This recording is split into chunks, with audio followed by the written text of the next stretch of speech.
Friends, welcome to my channel. இன்றைக்கி என்ன பார்க்க போகிறோன்னா நாட்டுக்கோழி குழம்பு தாங்க பண்ண போகிறோம். கிராமத்தில் எப்படி செய்கிறதோ அதே மாதிரி செஞ்சு காமிக்கிறேங்க. எங்கள் அம்மா செஞ்ச இதில் தாங்க நான் செய்ய போகிறேன். வாங்க பார்க்கலாம்.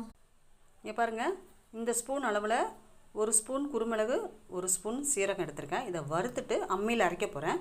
வாங்க காமிக்கலாம். இது நாட்டுக்கோழி குழம்புல போட்ட சுவையாக இருக்குங்க. வாங்க பார்க்கலாம். பாருங்கள், அம்மி நல்லா கழுவிட்டேன். இதில் வறுத்த சீரகமும் குருமிளகும் இதில் போடுறேன்.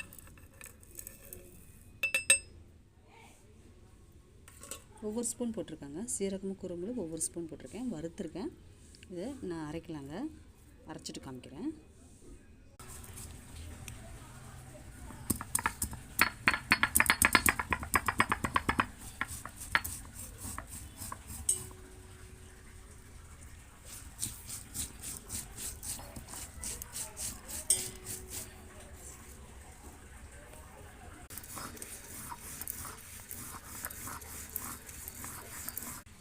பாருங்கள், நைஸாக அரைச்சாச்சு. சூப்பராக இருக்குது. இதை நான் வலிச்சு எடுத்துகிட்டு காமிக்கிறேங்க. பாருங்கள், வெங்காயத்தை 1க்கு 2 தட்டிக்கலாங்க. பாருங்கள், எல்லா வெங்காயத்தையும் இப்படி தட்டி எடுத்துக்கலாங்க. எடுத்துகிட்டு காமிக்கிறேன். பாருங்கள், வெங்காயம் தட்டியாச்சு. இந்த அம்மியில் இருக்கிறதெல்லாம் கழுவி எடுத்துக்கலாங்க. இதுதாங்க டேஸ்ட் கொடுக்கும். பாருங்கள், நல்லா கழுவி எடுத்துக்கலாம். சூப்பராக இருக்கும்.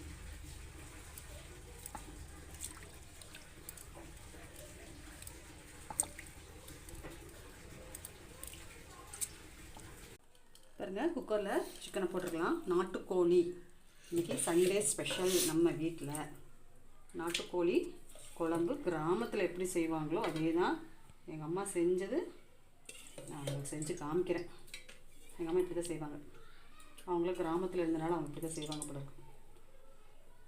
பாருங்கள், அம்மியில் அரைச்ச குருமிளகு சீரகம் விழுது அது இதில் போட்டுக்கலாம்.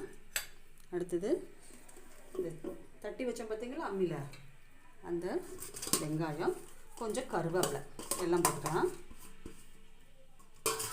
இப்போது தட்டி வச்ச இஞ்சி, பூண்டு இல்லைங்க, வெறும் இஞ்சி மட்டும் தான் போடுறோம். அடுத்தது குழம்பு மிளகாத்தூள் 1 டேபிள் ஸ்பூனு. அதில் கொஞ்சம் மஞ்சள் போட்டிருக்கேன், கல்லுப்பு போட்டிருக்கேன். உங்களுக்கு தேவையான எவ்வளோ வேணால் நீங்கள் போட்டுக்கோங்க. அப்புறம் நல்லெண்ணெய் ஊற்றணும். அது மேலேயே நல்லெண்ணெய். இப்போ என்ன பண்ணுறோம், கை விட்டு பிசைகிறோம். இப்போது அம்மியில் கழுவுன தண்ணி அதை ஊற்றிக்கலாம். நல்லா மூழ்கிற அளவுக்கு ஊற்றிக்கலாம். நல்லா ஒரு 6-7 விசில் எடுக்கலாங்க.